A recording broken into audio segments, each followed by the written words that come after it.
I think that we have to, one, acknowledge the role that religion is playing. We have to solicit the involvement of moderate Muslims wherever they exist. If they don't exist, we have to create them. We're all very hopeful that the vast majority of Muslims are exquisitely moderate and would just repudiate everything that Osama bin Laden stands for. I think that's far too hopeful. We have to find some way of winning a war of ideas with Islam, or getting a subset of the Muslim world to win a war of ideas with itself. And one thing that is incredibly clear now, given that George Bush is in charge for 4 more years, is that we cannot do this alone. And we have alienated even our allies.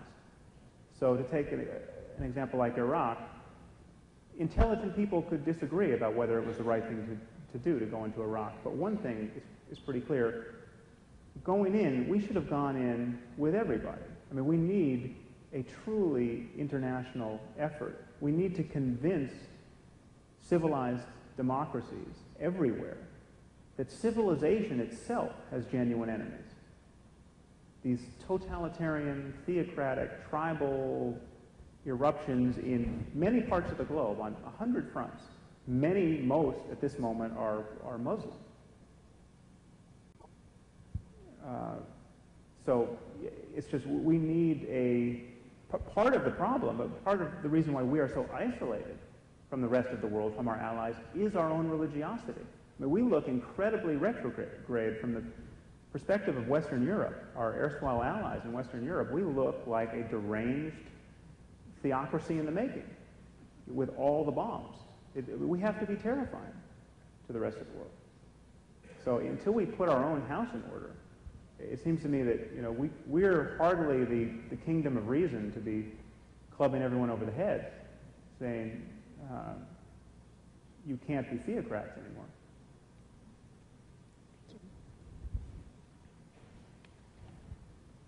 Hi, thank you for being here.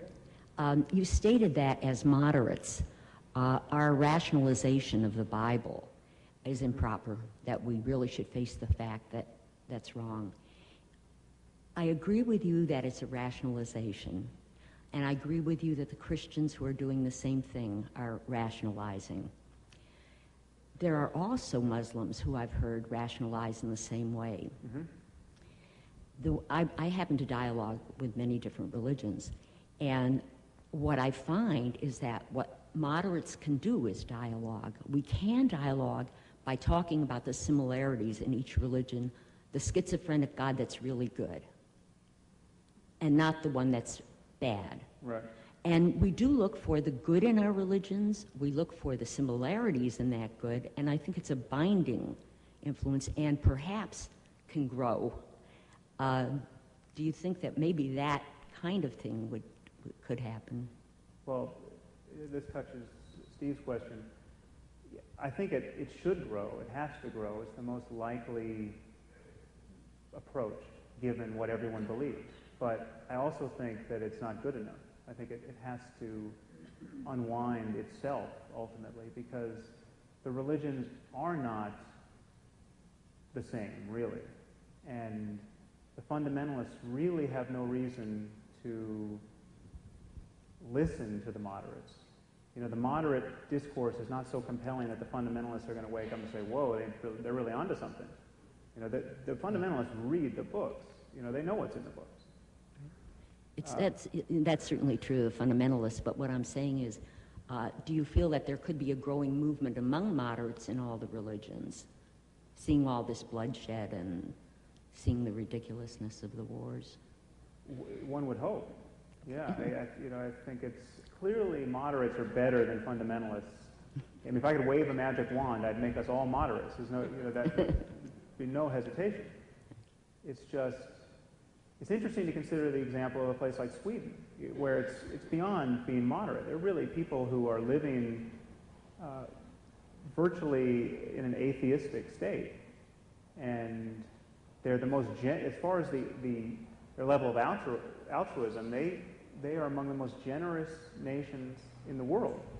It's not like they're just holed up there and And their atheism has somehow sapped them of moral vigor, and they have almost every leading indicator of the health of a nation, apart from suicide, incidentally, and I would attribute the light up there and the cold to that, but everything else, literacy and infant mortality and gender issues and violent crime, the top 20 atheist nations are the best on all those UN indices. And the worst nations are inevitably theocracies. So this idea that somehow without religious dogmatism, however undogmatic, we're going to lose the fiber of society or personal morality, I just think there's no evidence for that. Ellen?